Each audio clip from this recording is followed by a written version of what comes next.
Because we came from nothing in a matter of weeks. We almost caused the political upset of the century. Next time, I think we'll win by not hundreds of votes, thousands of votes. For example, accusations of misogyny. We slipped and we allowed certain behaviours to go unchecked. I see this as a totally fabricated smokescreen. Captain, you ready? Okay.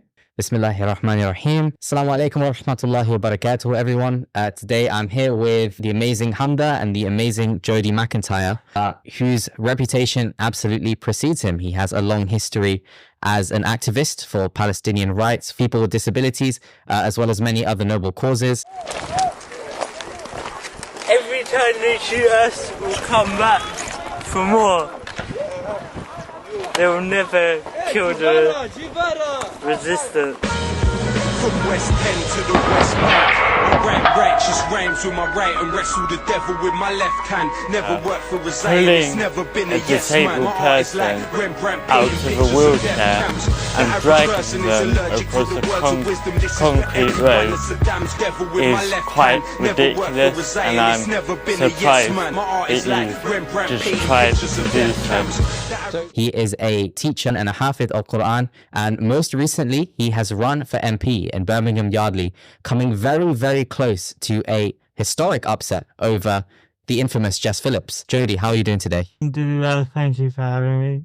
Nice to do you. It's a pleasure to have you. So Jody, the talk of the day is really the election in 2024. It was full of upsets from the right, from the left, from all kinds of directions. Could you tell us the story of election 2024? What got you to run and what was the process like? So what got me to run was the fact that here in Birmingham, we have a very strong pro-Palestinian sentiment, an anti-genocide sentiment amongst the community. And I was very surprised to find out that a lot of the local MPs in Birmingham, in particular Labour MPs in Birmingham, are members of a lobby group within the Labour Party, which is called the Labour Friends of Israel.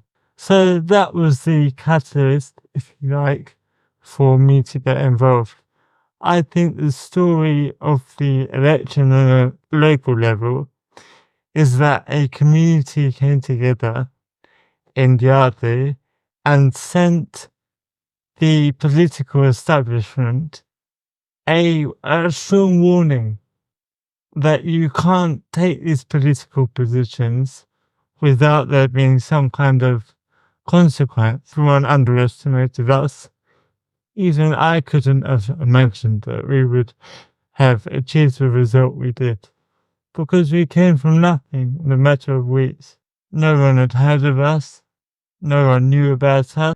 To a point where, as you mentioned, we almost caused the political upset of the century. The Labour Party in Yardley at this election in 2024 received their lowest vote share since 1918, which is when the seat was established. So that tells you how badly they did and how well we did. And you know, this is a great sign for the future. This is something to build on.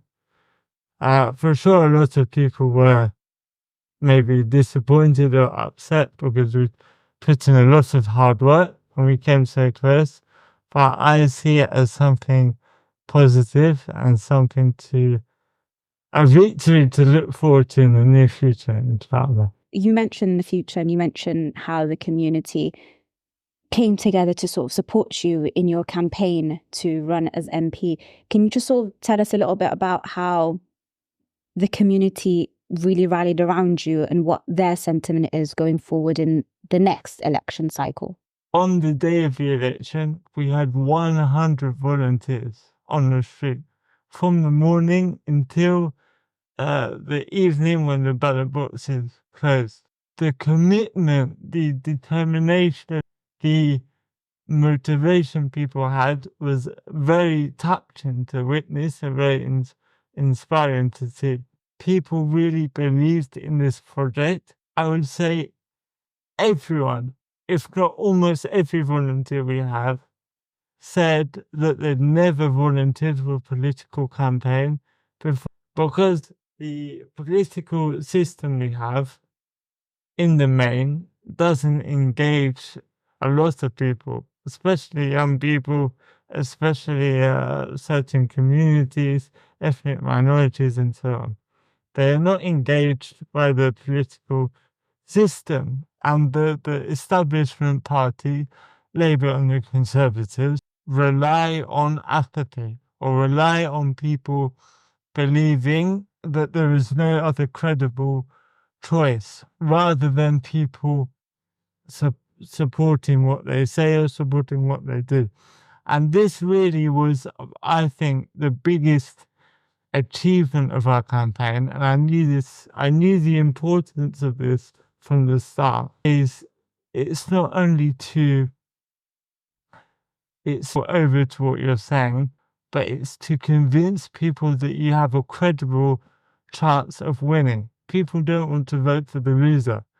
They want to vote for someone who could actually win. And actually, again, this is something that may play in our favour next time round, because there were some people who said to me, we support everything you're standing up for, but we don't think you have a chance of winning, therefore we're not going to vote. So to those people, I would say that we have, including Mohammed in East London, came very, very close. So something to build on. And I want to touch on one thing you said there. You said that for a long time, certain communities, including ours, haven't been properly engaged with. And because of that, in this election, it felt like we were behind in certain aspects in terms of maybe how to run a campaign, in terms of how to, canvass effectively. And it felt like campaigns such as yours and such as Leanne's and others around the country were overcoming this hurdle of experience and knowledge. And I think, do you think this testifies to the power of the community and to the size of the achievement? Just how much were we overcoming in terms of experience and political know-how? Well, of course, this is well known, and not only experience, but in terms of the major funding and the major media exposure that the establishment parties have, that will always be an advantage, if you like, that they hold over us. But the results prove that there's other ways to overcome that advantage. Now, in terms of knowledge of how to run a campaign, I would say that I've certainly learned on the job. This is something I've never been involved in before. I never had the experience of before. But by the end of the campaign, I believe we were running it in a very professional, very effective way. And you could almost say that perhaps next time, if I'm able to run the whole campaign in the way we ran the last 2 weeks of the campaign, I think we'll win by not hundreds of votes, thousands of votes. There are many things that can be planned, but some things can't be planned. The passion that people had during this election was something that I'm just talking about in Birmingham on a local level. Labour were totally unable to compete with. They didn't have the numbers on the ground. They didn't have the volunteers coming out, going door to door. So this is a major difference, and I would really offer this as advice to any other candidates, that nothing can beat going door to door. And this is the advice that I got from others more experienced than me, and I took on board and found to be true. So there is some utility, there is some benefit to social media, to online, to other types of exposure, advertising, and so on. But I promise you that nothing can beat you in door to door. Because if someone comes to your house and has a conversation with you, that is more effective than seeing a online or seeing an advert or a billboard or whatever it is. So this is some advice that I would offer. So I think it's a mixture of experience and also the the feeling of your community. And to be honest, it's very unusual that these independent campaigns have been criticised, and not unusual, but hypocritical, because the only point of a member of parliament is to represent the views of their community. So the community has a right to vote based on whatever issue is important to them. I've never understood this argument in the media that it shouldn't be based on this issue, it shouldn't be based. Well, it can be based on whatever people care about. That's just reality. Yeah. People decide that there's a park there's a children's park in my area that's going to be shut down. And one politician saying they're going to shut it down, and one saying they'll try and keep it open. They can vote based on that issue. People can vote based on whatever issue they care about. And you know, the obvious thing this time around was the ongoing genocide in Gaza. And for people to suggest that it's wrong to vote based on that blows my mind, to be quite frank. Blows my mind.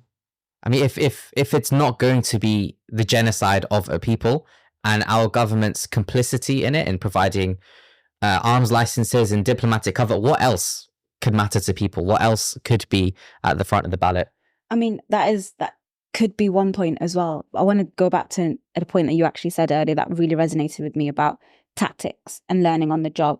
And I think that's something as a community we have sort of come to be a little bit apathetic about, is when we don't have that experience, we don't have that know-how, we're against the machine, if you will. We tend to sort of shy away and really go on the back burner. And I wanted to ask, what learning points would you say to others going forward? Because now that the election's over, there is a new government in place, but our community activism, our community work doesn't stop because the election cycle's ended.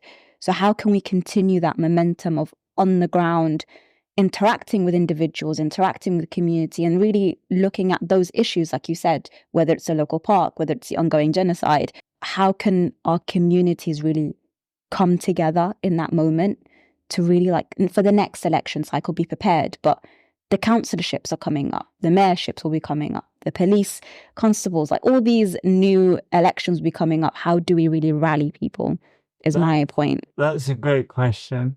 I think there's two answers. There's one thing is in the interim, and one thing is at elections in the future, for example. So in the interim, the most important thing for any aspiring candidate, if you like, is to be visible in your community and to actually be a benefit to your community. Because if you're not benefiting the community, then what's the point?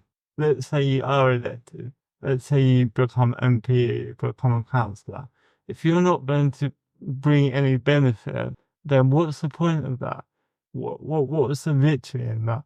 So in the interim, that's the most important thing. And even as Muslims, we're commanded to benefit humanity and benefit society. So that's the important thing to do as an ongoing thing. Try to provide services. Try to help people with their problems, because that's what you're going to be doing anyway, inshallah, if you're an elected person. In terms of at elections themselves, the advice I would give people that I really have to emphasize is to use the data, because I can guarantee that if you look at the elections that were very successful and the elections that were unsuccessful, I'm pretty sure this will be the difference between them.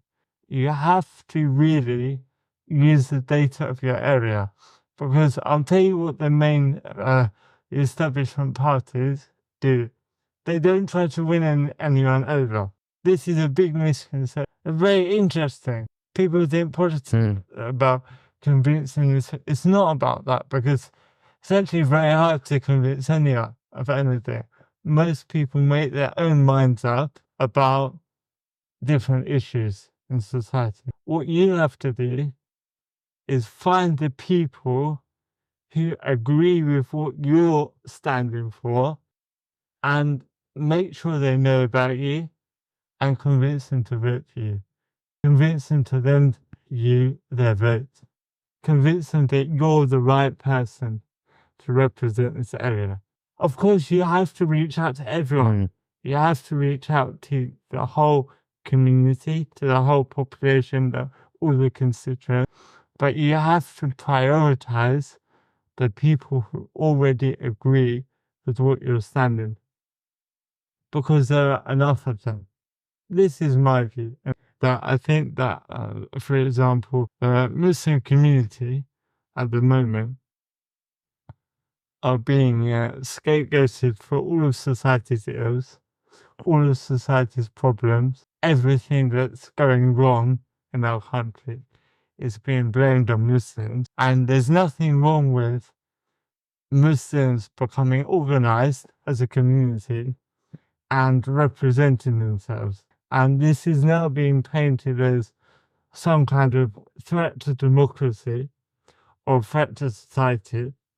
But the fact is that every other community does the same thing. This is the essence of politics. You elect someone who will stand up for you and who will speak up for you. So I think it's very important for any community. And you've touched on something really important there. Muslims are being scapegoated, and our campaigns are being maligned for organizing. And some of those accusations have gone towards your campaign as well, as very famously, Jess Phillips has come out with certain claims about the way the campaign was run or handled. I mean, I feel pretty tired and I feel pretty disgusted by the kind of people who, instead of just having a fair fight, would seek intimidation and silencing of people and lying about people rather than standing on their own merits. Maybe this is, Hamza, where you could provide some insight as well. For example, accusations of misogyny. Didn't do it to any of the men candidates. What a surprise! What a surprise! Jody, I wanted to give you a chance to say what are your thoughts on these narratives, and Hamza as well. What do you feel about the climate around these things as a Muslim woman? It's a sensitive topic because, to be fair, personally, I didn't also agree with how the campaign towards the end and in that particular environment when the elections were announced, how certain individuals conducting themselves. Because at the end of the day, like you said, as Muslims, we're meant to be benefits to society. And regardless of whether we like it or not, we are always going to be the voices for the majority. And the idea is we're meant to hold each other accountable and also hold each other to a high standard. And I feel like for me, personally, during those situations, we slipped and we allowed certain behaviours to go unchecked, those particular accusations. Well, maybe I have a slightly different perspective to you.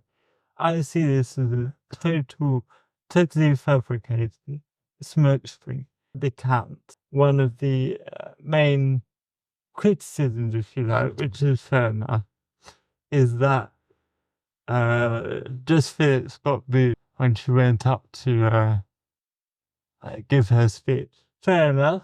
It is. It's not nice to boo someone. I wouldn't have done that myself. Fair enough.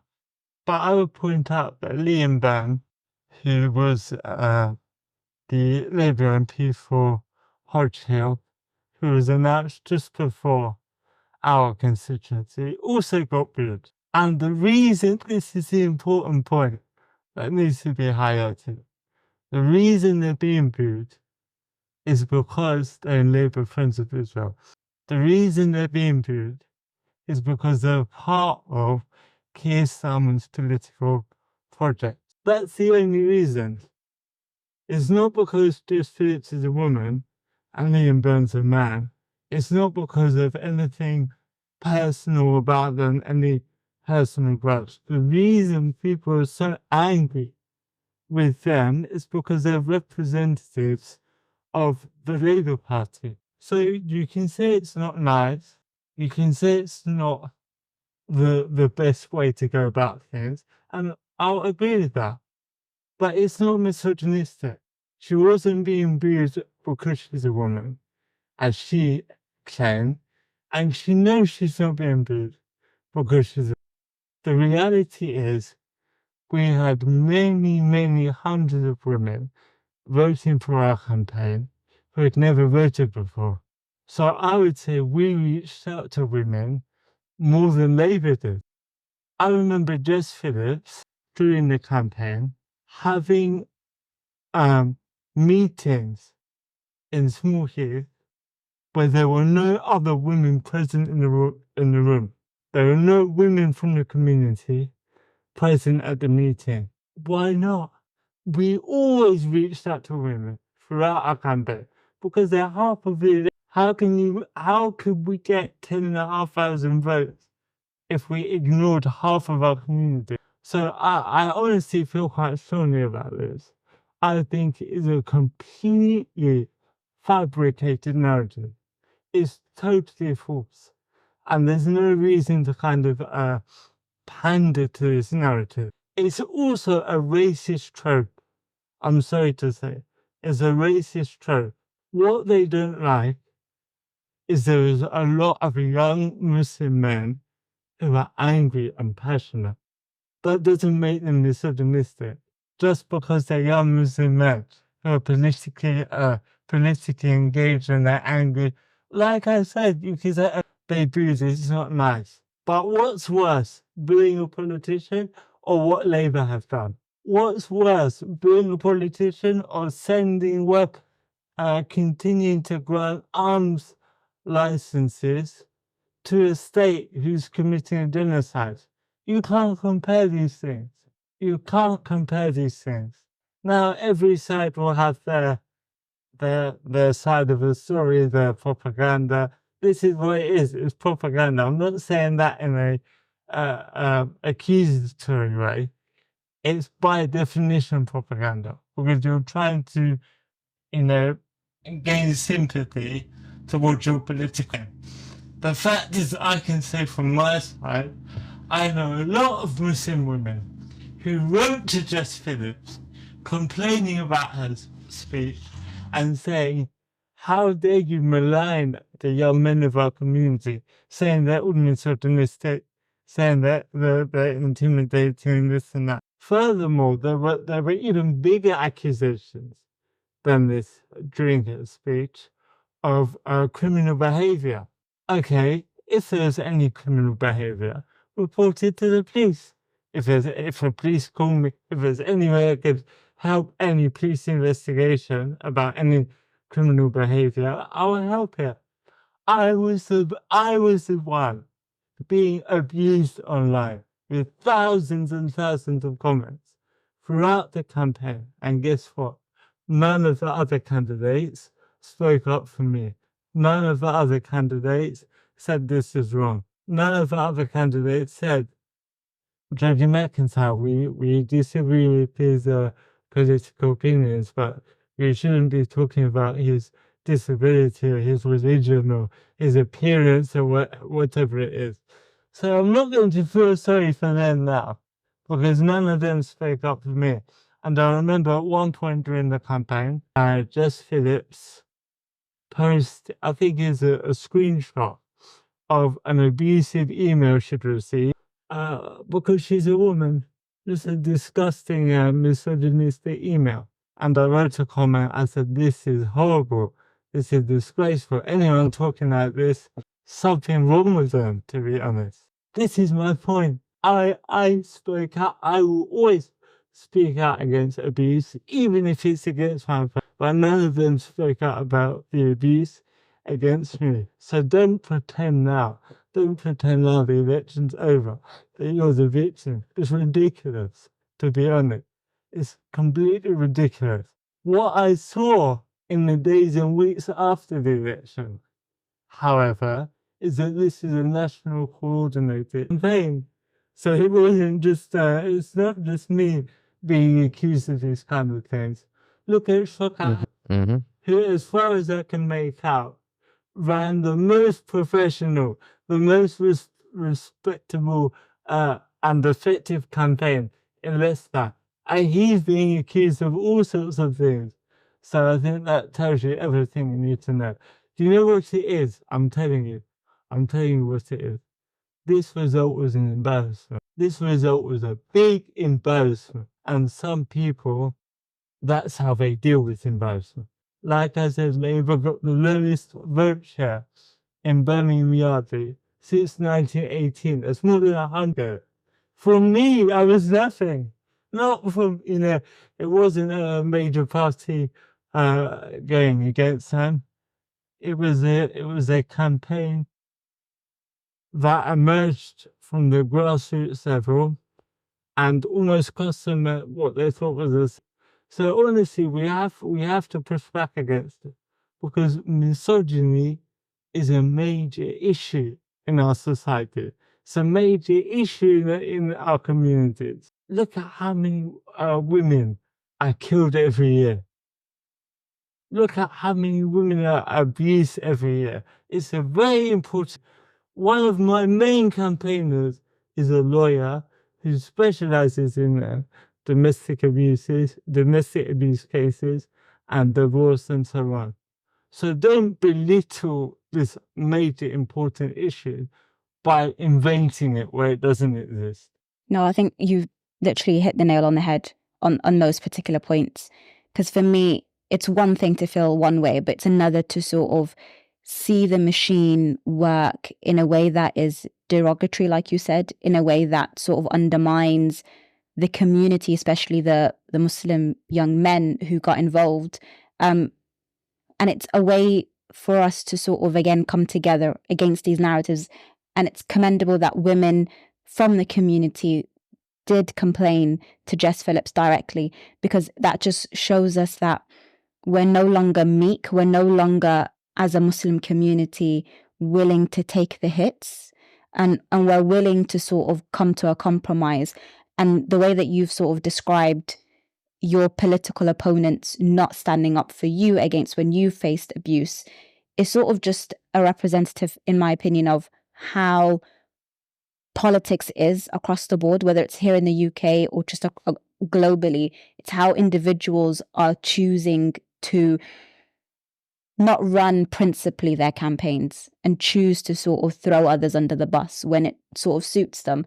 And I think my question would be, without going on a big ramble, is going forward, how do you feel like, how motivated do you feel the Muslim community is after these elections? And especially now that we're coming up to winter, and how we all know how difficult it is to live in poverty during the winter crisis. Like, how more galvanized do you think our communities are to tackle these local issues? To be honest, I think it's not a straightforward answer, in the sense that from now it's going to be a marathon and not a sprint. And this general election occurred in a very specific context. But a lot of things can change in the next 2, 3, 4 years. Now, my prediction, or my guess would be that, and some people might disagree with me on this, but I'm predicting that Labour are going to become less popular, not more popular. And so far, I must say that Keir Starmer has impressed me, because I thought his ratings would go down, but not this quickly. He's done even worse than I thought he'd do, which is a big achievement. So a lot just depends on what happens. No one can predict the future. So I think you asked me, are the community motivated? As I said, the big thing that happened was that a lot of communities realised it's possible for someone else to win. So nothing can change that. Whenever the next election is, if you look back at 2024, you'll say, okay, this guy almost won. Or even if it's other candidates as well who did very well this time round, they have that on their CV, if you like. They have that on their record, that look, this is the number of votes we need to win, and it's easily achieved. So I think I think rather because the reason I'm answering in this manner is because motivation goes up and down. People feel positive at some points, negative at some points. People feel despair. People feel frustrated. But the result isn't going to change. The result we achieve. So I think next time round, we know what we're doing now. But don't underestimate the fact that the Labour Party will also be looking at these results, and they'll also be pouring in resources to the areas that they did badly in. But this was actually something I was surprised. I thought after our result, the Labour Party would show a lot more contrition and express a desire to reconnect with the communities that had turned on them. But they've actually almost done the opposite. They've attacked our community. They've accused us of being sectarian, of this being sectarian politics or identity politics. This isn't identity politics. People are voting based on what we believe in and what the issues we're speaking about, not because of who we are. So, but what I was going to say is, instead of showing that contrition, they've attacked our communities and started throwing around all types of wild accusations. I don't think that will play well for them. And I think you're definitely right here, and I think perhaps one of the reasons is because of the collapse of the Tories. Labour were lucky to stumble onto a very broad base in Parliament, you know, the huge majority. However, as you said, his popularity is declining and there is momentum on the right, and it looks like reform will be more popular. So now that the political landscape is changing and, you know, it looks like a collapse of the centre might actually happen, what do you say to those Muslims who perhaps don't feel like we can ever really have an impact in politics? Because we did make history in 2024 with certain seats, but maybe people feel that that's not. So could you speak maybe both as a politician and as a teacher of Quran to the Muslim community about what we could achieve if we were able to regain our momentum and build our confidence and build our competence when engaging in politics and elections? this is a question that some people ask me when we are going from door to door. So what I would say is, it depends what you define as an achievement or what kind of influence you have. So, are we going to change the whole political establishment and the government and the position of our country on the global scale? No, we're not. But my proposition is, whichever area you live in, wouldn't you rather, because you're going to get an MP one way or the other. This is what I was always telling people. Whether you vote, don't vote, whatever you do, you're going to get a representative who is paid to represent you in Parliament. So there's no way of abstaining. There's no way of opting out. So my proposition is, at the bare minimum, wouldn't you rather have someone who's questioning the Prime Minister today on the actions, who's saying, why have we still granted arms licenses to Israel? Who's saying, why are there RAF planes based in Cyprus flying over Gaza, flying to Israel? What are they dropping off? What's going on? What's our role in this? Wouldn't you rather an MP asking those questions in Parliament for everyone to hear? I said to one person during the campaign, he was saying, you're not going to, I agree with you, but you're not going to change anything. I said, listen, even if the only impact we have is that Keir Starmer gets a bit upset, it will be worth it. It will be worth it. So, if you say, you have to start somewhere, isn't it? You have to start somewhere. So the other option is to do nothing. The other option is to do nothing. I think we have to be serious. If we're going to live in this country, then politics affects us. The decisions the government makes affect us. So better start somewhere than you know. Definitely. Amazing. Amazing message. I think we are out of time, correct? We're out of time. Okay. So we've got to wrap up now, Jody. Jazakallah khair for coming on. Thank you. And thank you, Hamda, as well. No, it's a pleasure. Thank you so much. So many gems. Thank you for having me, guys. Definitely. And guys, remember, sign up to the Muslim Vote mailing list. Link is in the Sorry, guys. Guys, remember, sign up to the Muslim Vote mailing list. Link is in the description to stay up to date with politics, what's happening in the Muslim community. Assalamu alaikum. Salam.